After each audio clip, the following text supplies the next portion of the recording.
Welcome to Naresh academy. Union public service commission మరియు Andhra Pradesh public service commission group 1 and group 2 సంబంధించి October 13, 2023 తేదీ సంబంధించి the Hindu, Eenadu, Sakshi news paper వచ్చిన important articles సమగ్ర విశ్లేషణ తెలుగులో ఈ వీడియోలో చూద్దాం. Question number 1.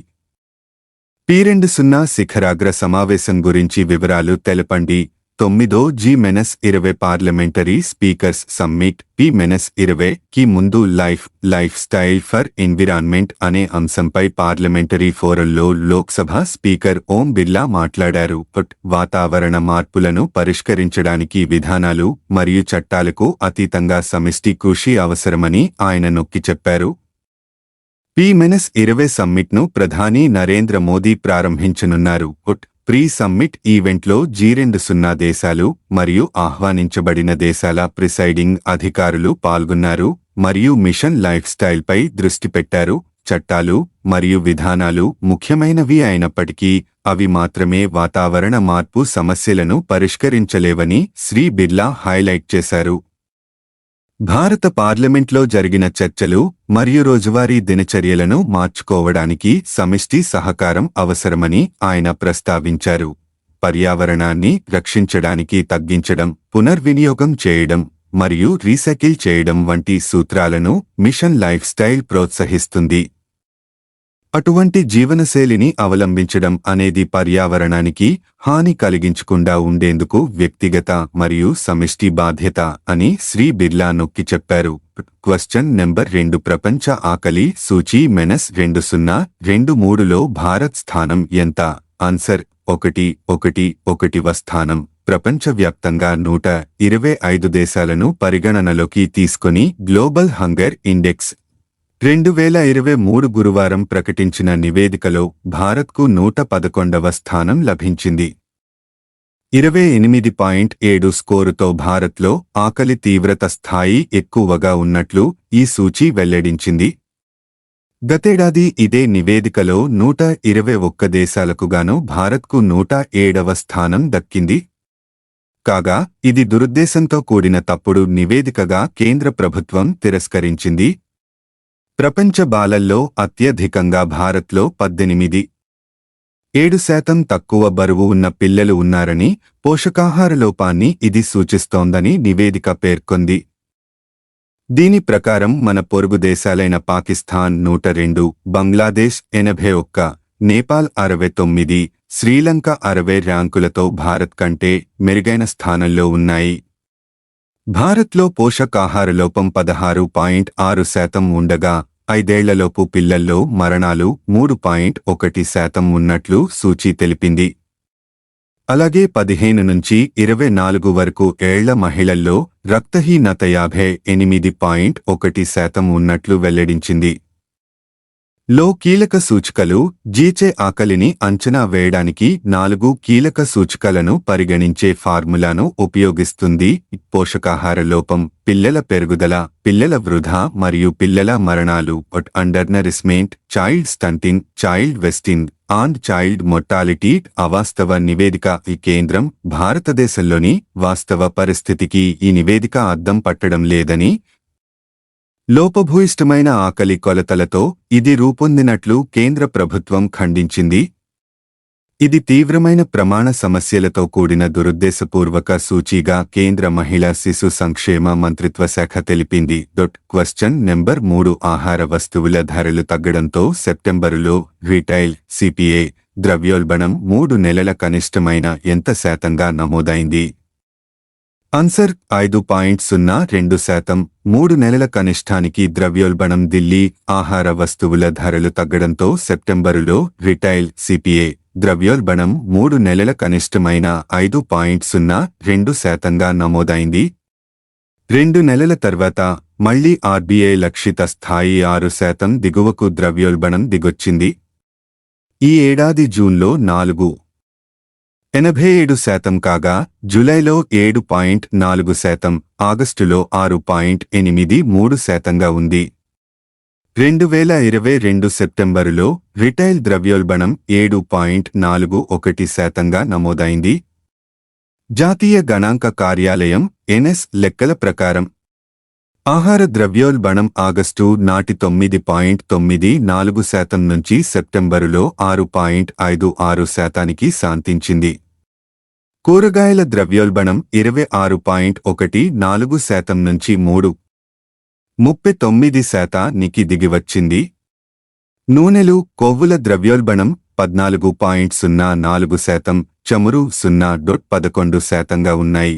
క్వశ్చన్ నెంబర్ 4 ఆగస్టులో దేశ పారిశ్రామికోత్పత్తి వృద్ధి 14 నెలల గరిష్ఠమైన ఎంత శాతంగా నమోదైంది? ఆన్సర్ 10. 3 తయారీ, గనులు, విద్యుత్ రంగాలు మంచి పనితీరు కనబరచడం ఇందుకు దోహదపడ్డాయి. 2022 ఆగస్టులో పారిశ్రామికోత్పత్తి సూచీ ఐఐపి 0.7%గా ఉంది.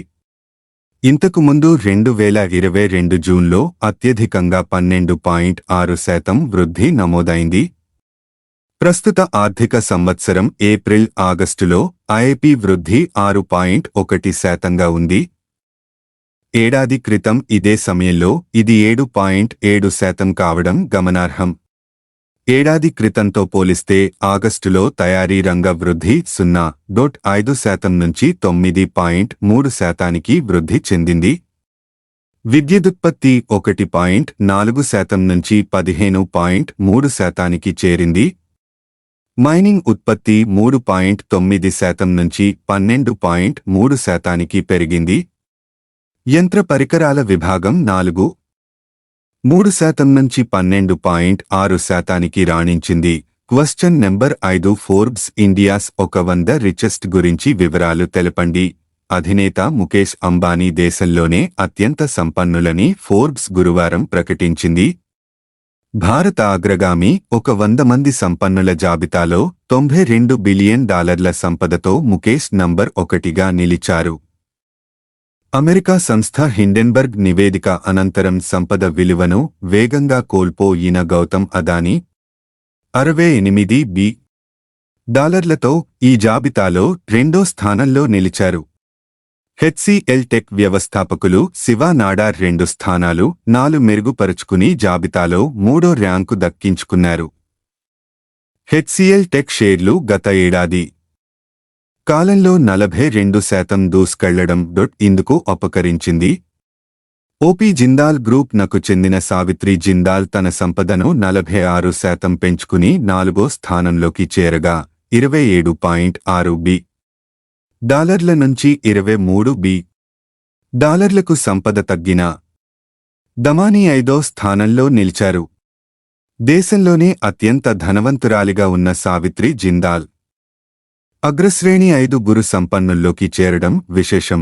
దేశంలో అగ్రగామి 10 మంది కుబేరులు: 1 ముఖేష్ అంబానీ, 2 గౌతమ్ అదానీ, 3 శివ్ నాడార్, 4 సావిత్రి జిందాల్, 5 రాధాకిషన్ దమానీ, 6 సైరస్ పూనావాలా, 7 హిందూజా కుటుంబం, 8 Dilip Singhvi, 9 కె.ఎం.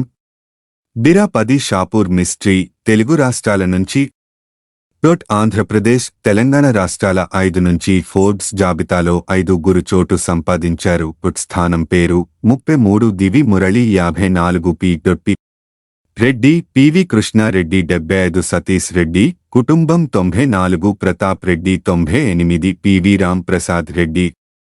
Question number 6 international egg person of the year award ఎవరికి లభించింది? ఆన్సర్ చిట్టూరి జగపతిరావుకు. Srinivasa farms group chairman. మన దేశంలో నేషనల్ ఎగ్ కోఆర్డినేషన్ కమిటీ వ్యవస్థాపకుల్లో ఒకరైన చిట్టూరి జగపతిరావుకు 2023 సంవత్సరానికి international egg person of the year award లభించింది. The international egg coordination committee IEC ఈ అవార్డుకు ఆయన్ను ఎంపిక చేసింది.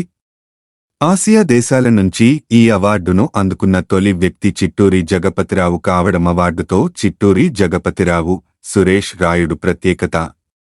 పౌల్ట్రీ రంగంలో చేసిన విశేష కృషి ఆయనకు ఈ గుర్తింపు తెచ్చిపెట్టింది. కేవలం తాను స్థాపించిన శ్రీనివాస ఫార్మ్స్ గ్రూపు కోసం మాత్రమే కాకుండా పౌల్ట్రీ పరిశ్రమ అభివృద్ధికి ఆయన కృషి చేశారని ఐఈసీ చైర్మన్ గ్రేగ్ హింటన్ పేర్కొన్నారు. ఇటీవల జరిగిన ఐఈసీ గ్లోబల్ లీడర్షిప్ కాన్ఫరెన్స్లో చిట్టూరి జగపతిరావు తరఫున సురేష్ రాయుడు చిట్టూరి ఈ అవార్డును స్వీకరించారు. Question number 7 Forbes world's best employers list 2023లో ఏ కంపెనీ ప్రపంచంలోని ఉత్తమ ఉద్యోగార్థులు 2023లో ఒకటిగా గుర్తింపు పొందింది? Answer NTPC. వివరాలు: భారతదేశం యొక్క అతిపెద్ద ఇంటిగ్రేటెడ్ ఎనర్జీ సమ్మేళనం ఎన్టీపీసీ లిమిటెడ్ అక్టోబర్ 10, 2023న విడుదల చేసిన Forbes world's best employers list 2023లో ప్రపంచంలోని ఉత్తమ ఉపాధి కల్పనదారులు 2023లో ఒకటిగా గుర్తింపు పొందింది. ఇది ప్రపంచంలోని టాప్ 700 కంపెనీలలో 261వ ర్యాంక్ని పొందింది. జాబితాలో ఉన్న ఏకైక భారతీయ PSU లో ప్రజలు ప్రాక్టీస్ చేస్తున్నవారు ప్రపంచంలోని అగ్రశ్రేణి కంపెనీలతో సమానంగా ఉన్నారని ఇది నిదర్శనం. ఉత్తేజకరమైన పని మరియు సానుకూల వాతావరణం, శిక్షణ మరియు కెరీర్ పురోగతికి అవకాశాలు.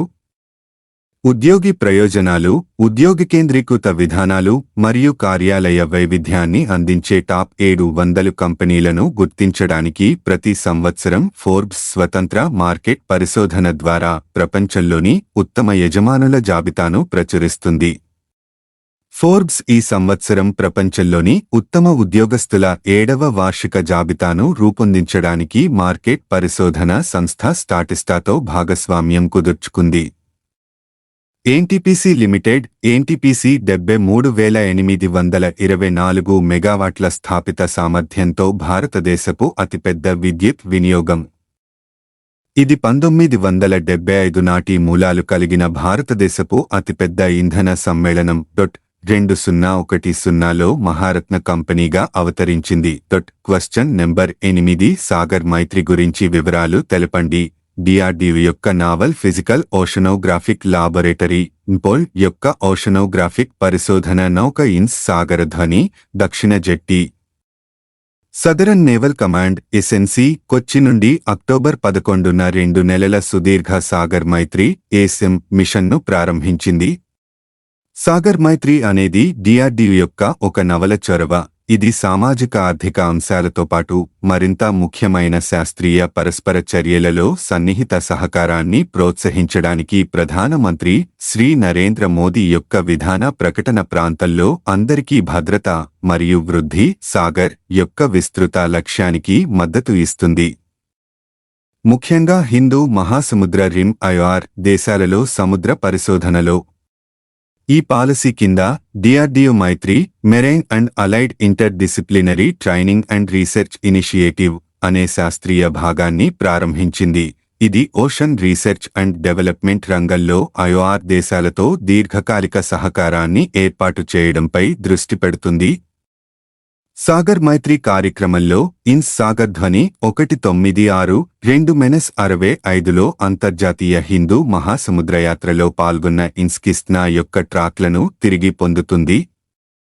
8 IOR దేశాలైన ఒమన్, మాల్దీవులు, Sri Lanka, Thailand, Malaysia, Singapore, Indonesia మరియు మయన్మార్లతో దీర్ఘకాలిక శాస్త్రీయ భాగస్వామ్యాలు మరియు సహకారాలను ఏర్పాటు చేయడం ఈ మిషన్ల లక్ష్యం. మునుపటి సాగర్ మైత్రి మిషన్లలో ప్రతినిధి బృందం 2019 ఏప్రిల్లో యాంగోన్, మయన్మార్ ను సందర్శించింది. ఆ తర్వాత ఆగస్టు 2019లో క్లాంగ్, మలేషియాకి రెండవ మిషన్ S2, సెప్టెంబరు 2019లో సింగపూర్ ఒకరోజు వైజ్ఞానిక సదస్సుల నిర్వహణతో సహా సందర్శించింది.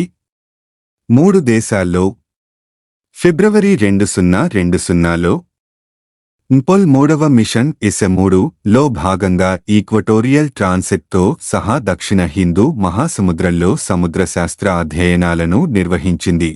ప్రస్తుత మిషన్ S4 ప్రణాళికలో ఉత్తర అరేబియా సముద్రంలో ఇన్స్ సాగరధ్వనిలో శాస్త్రీయ విస్తరణలు మరియు ఒమన్లోని సుల్తాన్ ఖబూస్ విశ్వవిద్యాలయంలో మెరైన్ సైన్సెస్ ఫిషరీస్ విభాగంతో సహకార పరిశోధన కార్యక్రమాలను ప్రారంభించడం ఉన్నాయి. మహాసముద్రాలను అధ్యయనం నిర్వహించింది. ప్రస్తుత మిషన్ S4 ప్రణాళికలో ఉత్తర అరేబియా సముద్రంలో ఇన్స్ సాగరధ్వనిలో శాస్త్రీయ విస్తరణలు మరియు ఒమన్లోని సుల్తాన్ ఖబూస్ విశ్వవిద్యాలయంలో మెరైన్ సైన్సెస్ ఫిషరీస్ విభాగంతో సహకార పరిశోధన కార్యక్రమాలను ప్రారంభించడం ఉన్నాయి. మహాసముద్రాలను అధ్యయనం చేసేవారి ఐఆర్ సహచరులతో సహకరించడానికి మరియు బలమైన పని సంబంధాలను నిర్మించుకోవడానికి ఈ మిషన్లు శాస్త్రవేత్తలకు అవకాశాన్ని అందిస్తాయి. ఇన్స్ సాగరధ్వని అనేది ఇన్పోల్ కొచ్చిచే రూపొందించబడింది మరియు అభివృద్ధి చేయబడింది మరియు జిఆర్సి ఎల్టీడీ ద్వారా దేశీయంగా నిర్మించబడింది. ఇది జూలై 1994లో ప్రారంభించబడింది. ఇన్పోల్ సముద్ర పర్యావరణం మరియు ఇతర సంబంధిత రంగాలను అధ్యయనం చేయడంలో నిమగ్నమై ఉంది. ఈ నౌక గత 25 సంవత్సరాలుగా విస్తృతమైన సముద్ర పరిశీలన మిషన్లు మరియు పరిశోధనలలో నిమగ్నమై ఉంది. క్వశ్చన్ నెంబర్ 9 సరస్వతి సమ్మాన్ గురించి వివరాలు తెలపండి. పరిచయం. ప్రముఖ తమిళ రచయిత శివశంకరి 2022 సంవత్సరానికి గాను సరస్వతి సమ్మాన్తో సత్కరించబడ్డారు. ఆమె జ్ఞాపకం సూర్యవంశం కోసం ప్రతిష్టాత్మక అవార్డును అందజేస్తారు. కె బిర్లా ఫౌండేషన్ ద్వారా సరస్వతి సమ్మాన్ స్థాపించబడింది మరియు ఇది ఒక అవార్డు ప్రశంసాపత్రం, స్మారక ఫలకం మరియు 15 లక్షల రూపాయలు నగదు బహుమతిని కలిగి ఉంది. జ్ఞాపకం సూర్యవంశం 2 సంపుటాల స్మృతి సంపుటం. ఇది రచయిత యొక్క జీవిత ప్రయాణం మరియు గత 7 దశాబ్దాలుగా అభివృద్ధి చెందుతున్న సమాజంపై ఒక ప్రత్యేకమైన దృక్పథాన్ని అందిస్తుంది.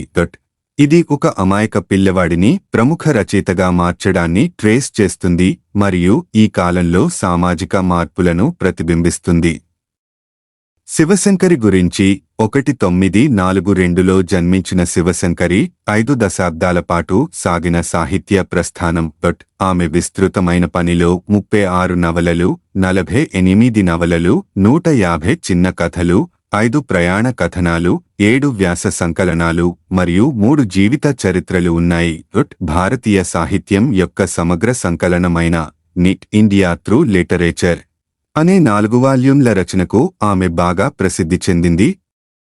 Question number 10 Jagananna civil services ప్రోత్సాహం గురించి వివరాలు తెలపండి. సివిల్ సర్వీసెస్ అభ్యర్థులకు ఆర్థిక భరోసా కల్పిస్తూ జగనన్న సివిల్ సర్వీసెస్ ప్రోత్సాహం అనే కొత్త పథకాన్ని మంజూరు చేసింది.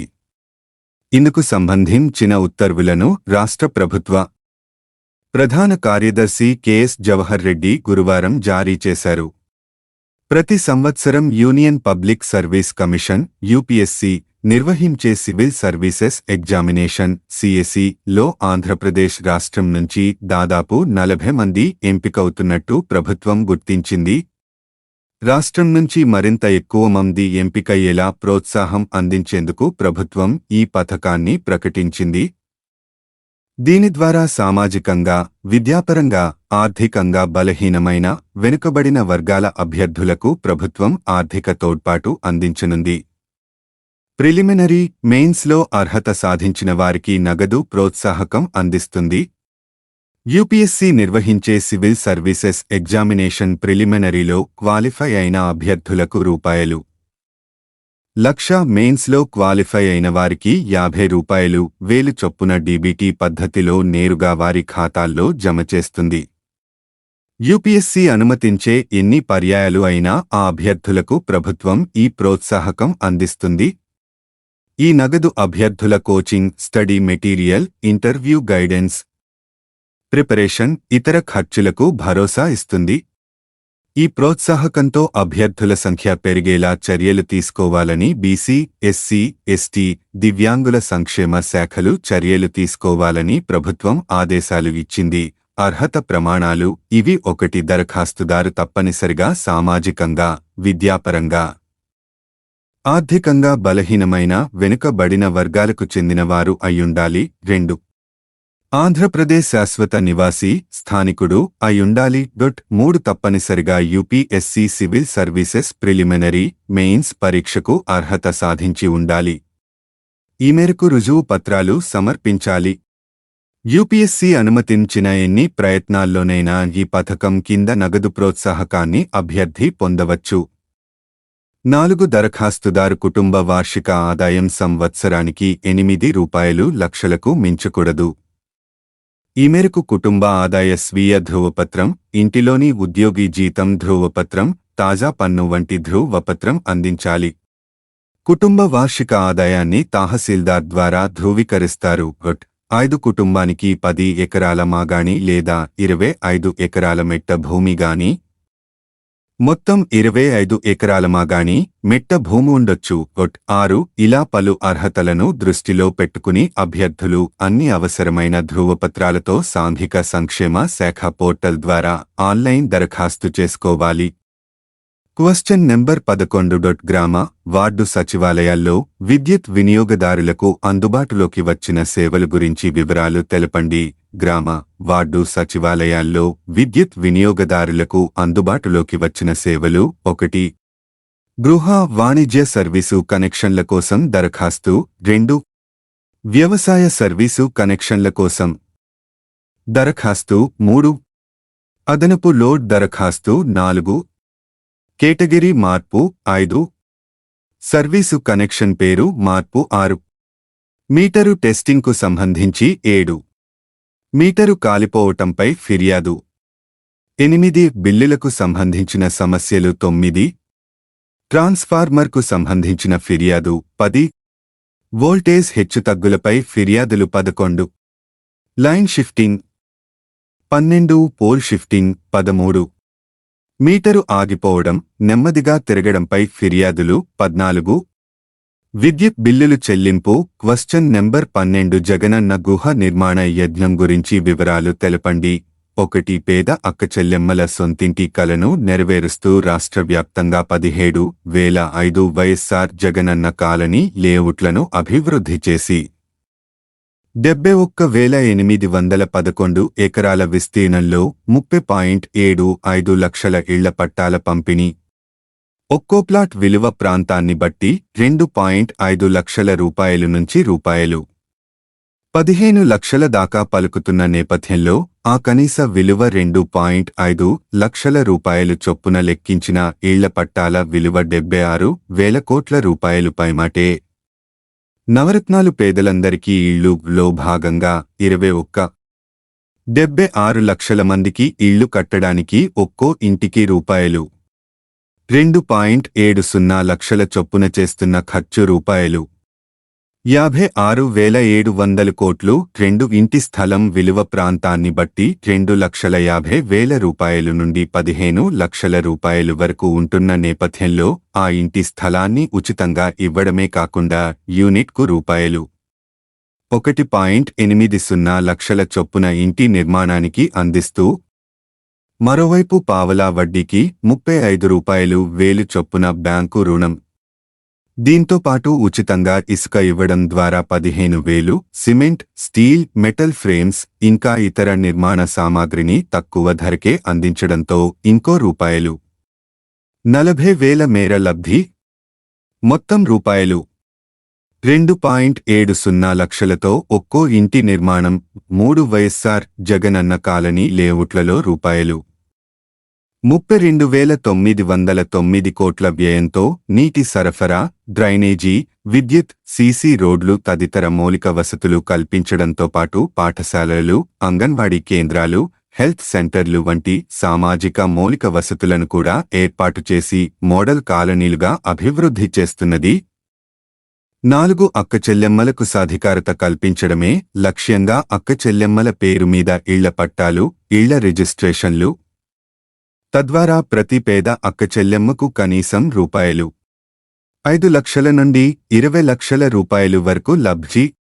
రాష్ట్రవ్యాప్తంగా పేద అక్కచెల్లెమ్మల చేతుల్లో రూపాయలు 2 లక్షల కోట్ల నుండి రూపాయలు 3 లక్షల కోట్ల సంపద. 5 కేవలం 1 రూపాయికే సర్వ హక్కులతో లబ్ధిదారులకు 300 అల టిడ్కో ఇళ్లు అందజేత.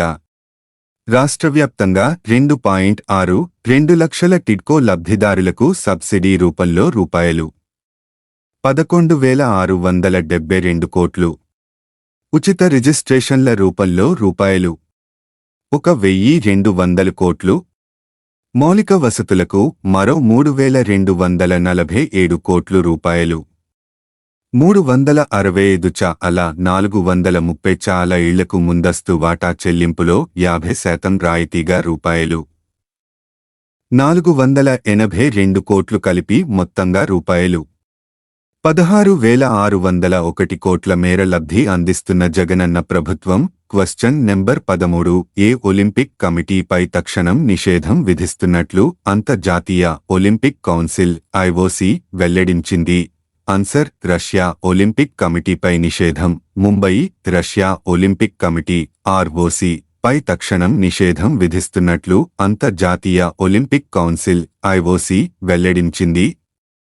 ముంబైలో జరుగుతున్న ఐఓసీ సర్వసభ్య సమావేశంలో ఈ నిర్ణయం తీసుకున్నారు. ఉక్రెయిన్ పరిధిలో ఉన్న ప్రాంతీయ క్రీడా సంఘాలను చేర్చుకోవాలని రష్యా ఒలింపిక్ కమిటీ నిర్ణయించిన నేపథ్యంలో ఐఓసీ తాజా నిషేధాన్ని విధించింది.